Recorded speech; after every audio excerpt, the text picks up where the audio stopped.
Which rental strategy builds greater wealth, short-term or long-term, in Central Florida? Today, we'll talk about the advantages, the drawbacks, and what to look for when choosing between the two. I'm Bent Danholm, real estate marketing expert, broker owner with Max Realty Orlando, and a real estate investor right here in Central Florida. I'm also the one person giving you real estate advice without all the BS and all the fluff. My mission is to help people build long-term wealth through rental properties. And today we'll explore how short-term and long-term rentals compare and how to decide which path is right for you. But let's begin with the basics. Short-term rentals, or STRs, these are properties rented out for days or weeks or sometimes a couple of months. Think Airbnb and VRBO. They're often targeting tourists or short-term visitors to Central Florida's theme parks and attractions. Maybe somebody coming here for one of the many conventions that we have. Long-term rentals on the other side, or LTRs, these are leased for months or years. The minimum to be considered a long-term rental is 7 months. And these are commonly rented out to families or professionals or residents seeking stable housing, but for whatever reason are not ready or able to purchase their own property. Let's talk about income potential and stability when we compare the two. Short-term rentals can definitely generate strong income potential, especially during tourist season or when we have big events going on. Yet they also bring a lot of income variability for a lot of people as demand fluctuates with seasonality and local events. Long-term rentals, on the other hand, offer steadier, more predictable income. You generally, like I said, sign a lease for a year, sometimes only 7 months, but usually for a year at a time, and you know exactly how much you'll be receiving every month. Let's talk about cost and expenses. Short-term rentals usually require more upfront investment. You need to provide a furnished space, when we talk furnished space in short-term rental, it's a fully furnished space, including sheets, silverware, plates, cups, glasses, everything you need to live in the house. You usually also include utilities in the rent, and because you have regular turnover, you also have regular cleaning and regular maintenance on the property. If you go through booking platforms, which is almost a must if you want to rent it out, you have platform fees as well. And you have increased insurance costs and tourist tax and all that. And older homes also tend to rent out at a much lower rate than newer homes. So you really only have a few years window for maximum profit on a short-term rental, unless you invest constantly a lot of money in upkeeping it. Long-term rental properties, they have, on the other hand, lower ongoing costs. Tenants typically pay utilities, sometimes even HOA fees, and lasting maintenance is usually minimal because there's only regular wear and tear from people living on a day-to-day basis. And older, well-maintained homes are almost as easy to rent out as newer homes, as long as, like I said, they are well-maintained. Let's also talk a little bit about management and time involvement if you're doing that. Managing a short-term rental is almost like running a mini hotel. You have to deal with guest communications, you have to deal with check-ins and cleanings, you have to deal with calendar updates and dynamic pricing. Pricing has to be different from season to season. Even if you're renting out on a daily or nightly basis, you often have to have different rates for weekdays and weekends. You have to handle guest reviews, whereas long-term rentals are usually a lot less hands-on. You have to screen the tenants when they move in. You do have the occasional lease renewals, and you probably should be doing periodic inspections. A lot of landlords don't, if they have a tenant for years, they don't even inspect on a regular basis, but you should be inspecting at least once a year. And you have ongoing maintenance, no matter what, but it's a lot less than on a short-term rental. And you only have the turnovers when tenants move out, which, like I said, is usually no more than once a year, and quite often tenants stay for more than a year.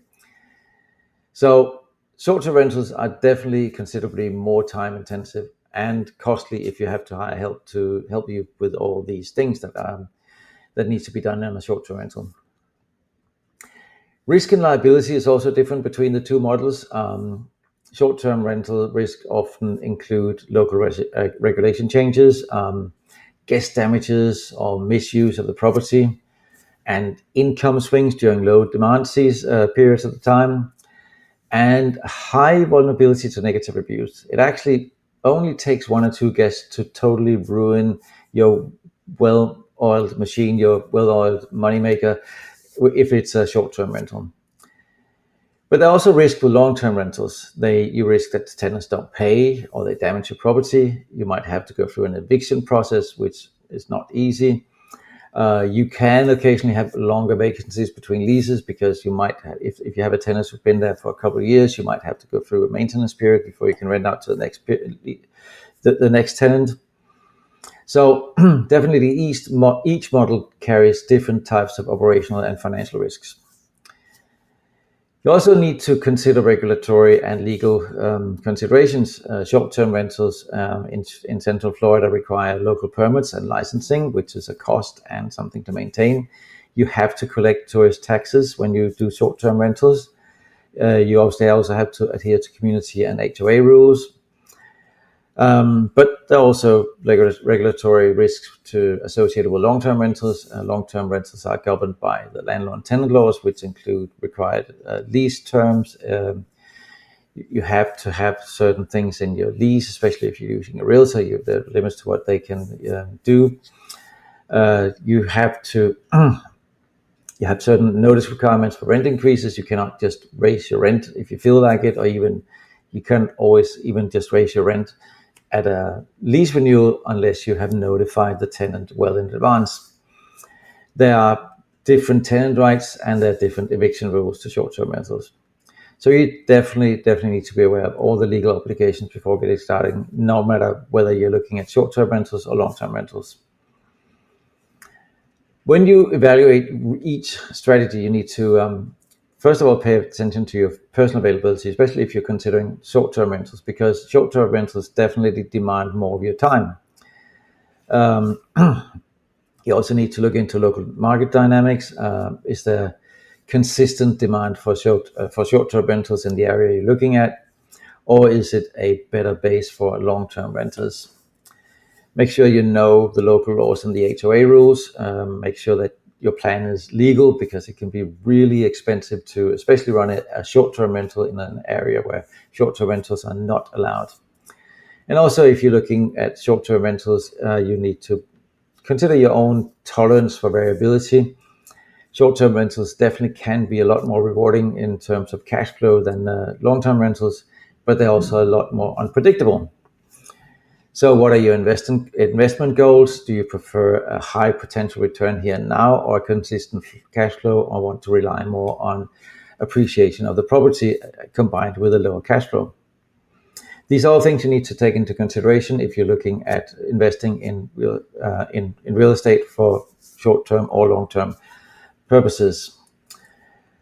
Obviously, the most flexible thing would be to purchase a home in an area where short-term rental is allowed, even if you're thinking about long-term rentals, if that area is suitable for long-term rentals. Because if everybody else in that neighborhood are short-term rentals, you might not be able to get a long-term tenant in there. So you have to consider all these things.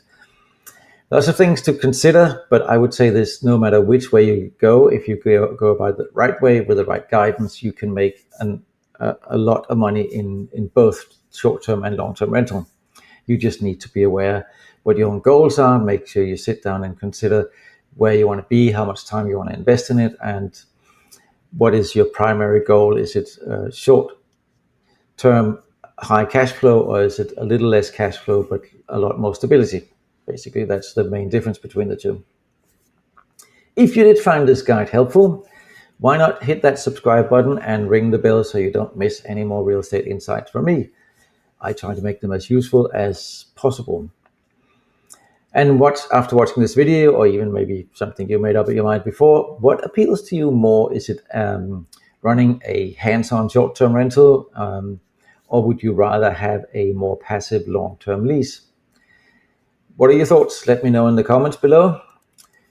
Thanks for watching. See you in the next video. Hey, it's Bent Danholm, and listen, if you don't follow this channel, there's a good chance you'll never see me again. I consistently create helpful content for those who are currently in the real estate market. This information can be extremely helpful for your buying and selling needs, so be sure you like and subscribe here. And most importantly, leave a comment to let us know if this video was helpful for you. We're here to help the Central Florida community, and we always love your thoughts and questions. Follow now, and I'll see you with our next helpful video.